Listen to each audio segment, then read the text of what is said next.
السلام علیکم ورحمۃ اللہ وبرکاتہ ان الحمد للہ نحمده ونصلی علی رسولہ الکریم اما بعد۔ وطن عزیز میں اس وقت سیلاب کی صورتحال انتہائی خطرناک ہو چکی ہے۔ بہت سے مسلمان اس طوفان کے اندر، اس سیلاب کے اندر زندگی بھر کی جمع پونجی ضائع کر بیٹھے ہیں، اور بہت سی قیمتی جانیں بھی یہ دنیا چھوڑ کر اگلے جہان منتقل ہو چکی ہیں۔ اس صورتحال میں یاد رکھیے مالک کا فرمان، ظہر الفساد فی البر والبحر بما کسبت ایدی الناس۔ خشکی اور تری میں جو آزمائشیں آتی ہیں، فساد برپا ہوتا ہے، وہ انسانوں کے گناہوں کی کمائی ہے، اور اس میں کوئی شک نہیں کہ ہمارا معاشرہ گناہوں کے اندر سب سے خطرناک گناہ شرک اکبر میں ڈوبا ہوا ہے۔ پیروں اور فقیروں کی قبروں کی پوجا، درگاہوں پہ سجدے، قبروں کا طواف، مردوں کو مشکل کشا حاجت روا سمجھنا، ان کی قبروں سے، ان کی ڈھیریوں سے جا کر اولادیں مانگنا، مصیبتوں میں، پریشانیوں میں، غموں میں ان کو مشکل کشا سمجھ کے پکارنا، یہ وہ برا عمل ہے جو معاشرے کے اندر پھیلا ہوا ہے۔ خالق و مالک سے رشتہ توڑ کے مردوں سے رشتے ایسے جوڑے ہوئے ہیں کہ ان کے سامنے ماتھے ٹیکے جاتے ہیں۔ جو کام خاص اللہ کی عبادت کے کام تھے وہ پیروں اور فقیروں کے لیے کیے جاتے ہیں۔ جب بھی اللہ کی طرف سے آزمائش آئے تو اس وقت اللہ کی طرف رجوع کیجیے، اپنے گناہوں سے معافی مانگیے، گناہوں پہ نادم ہو، اور گناہوں میں معافی پر سب سے بڑا گناہ شرک اکبر کا ہے، اس سے معافی مانگیے۔ اللہ کی وحدانیت کو سمجھیے، عقیدہ توحید کو سمجھیے، اپنے ان گناہوں سے توبہ کیجیے۔ پوری قوم، جب قوم کا لفظ کہا جائے تو اس میں ایک ایک فرد شامل ہوتا ہے، اس کو ضرورت ہے اپنے گناہوں سے معافی مانگنے کی، اللہ کی طرف رجوع کرنے کی، اور اس کے ساتھ ساتھ یہ وقت ہے اپنے بھائیوں کی مدد کرنے کا۔ جس کے اختیار میں جو کچھ ہے وہ میدان میں اترے، اپنے مال سے، اپنی جان سے، اپنے وقت سے اس میدان میں اپنے مسلمان بھائیوں کی مدد کے لیے اتریے۔ مرکزی جمعیت اہل حدیث پاکستان ڈاکٹر حافظ الکریم حفظہ اللہ کی زیر نگرانی اس میدان کے اندر سرگرم ہے اللہ کی رحمت سے، اور ہر جگہ ہمارے بھائی پہنچ رہے ہیں اپنے بھائیوں کی مدد کے لیے، جو ان سے ہو رہا ہے کر رہے ہیں۔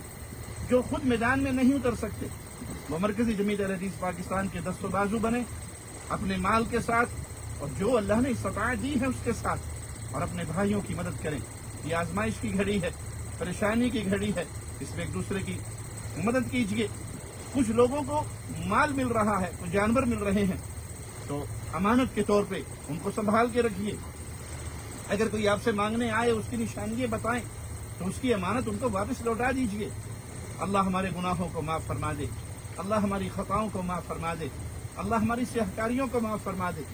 جب بھی اللہ کی طرف سے کوئی آزمائش آتی ہے، عقل مند اسے نصیحت پکڑتا ہے، توبہ کرتا ہے، اللہ کی طرف رجوع کرتا ہے۔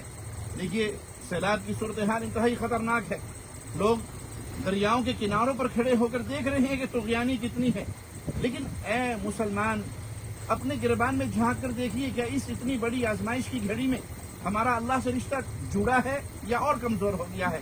کیا مسجد کی صفوں کے اندر نمازیوں کی تعداد بڑھ گئی ہے؟ کیا ہم نے غیر اللہ سے رشتہ توڑ کر ایک اللہ کے سامنے جھکنے کا عہد و پیمان کیا ہے؟ جن کو دلائل سمجھ نہیں آتے وہ اس سیلاب کی طوفانی ریلوں کو ہی دیکھ کر سمجھ جائیں۔ پیروں فقیروں کے دروازوں کے اوپر، درباروں کے اوپر، مزاروں کے اوپر بوریاں رکھ کر ان کے منہ بند کر دیے گئے ہیں۔ سلطان باہو صاحب کے مزار کا جو دروازہ ہے اس کو بند کر دیا گیا ہے، اس میں بوریاں رکھ دی گئی ہیں، اور کتنے ہی مزار ہیں جو ڈوب گئے ہیں، پانی کے اندر بہہ گئے ہیں۔ میرے پیارے بھائی، اگر یہ کچھ کرنے کے قابل ہوتے اپنے مزارات کو تو بچا لیتے، اپنی قبروں کو تو بچا لیتے۔ یہ رب کی طرف سے آئی ہوئی آزمائش ہے، اور آپ کو درس دے رہی ہے کہ جو فوت ہو کر دنیا چھوڑ کے چلے گئے ان کے اختیار میں کچھ نہیں ہے۔ تو سب سے پہلے اللہ کی وحدانیت کو سمجھیے، عقیدہ توحید کو سمجھیے۔ اگر اس بیماری اور اس آزمائش میں کوئی انسان فوت بھی ہو جاتا ہے اور اس کا عقیدہ درست ہے تو اللہ کی رحمت سے وہ انشاءاللہ شہداء کی لسٹ میں شامل ہوگا۔ پانی میں ڈوب کے مرے گا تو اللہ کی رحمت سے معافی کے پروانے پائے گا. اگر اس کا عقیدہ درست ہے تو اس وقت ضرورت ہے. موت کا کوئی پتہ نہیں کہ پانی کی بے رحم لہریں کس وقت بہا کر لے جائیں. اپنے آپ کو، اپنے گناہوں کو ٹٹولیے، اپنے اعمال کو دیکھیے، اللہ سے معافی مانگیے، اللہ کی طرف رجوع کیجیے اور اپنے بہنوں اور بھائیوں کے لیے اپنے باہوں کو کھول دیجیے، اپنے دروازوں کو کھول دیجیے. کوئی بے کس آپ کے پاس آئے، کوئی مجبور آپ کے پاس آئے، آپ کھانا کھلا سکتے ہیں. کسی کے پاس کوئی اضافی مکان ہے، رہائش دے سکتا ہے. جس طرح بھی ہو سکتا ہے اپنے مسلمان بہن بھائیوں کے دست و بازو بنے اور اپنی ذمہ داری کو سنبھالیں.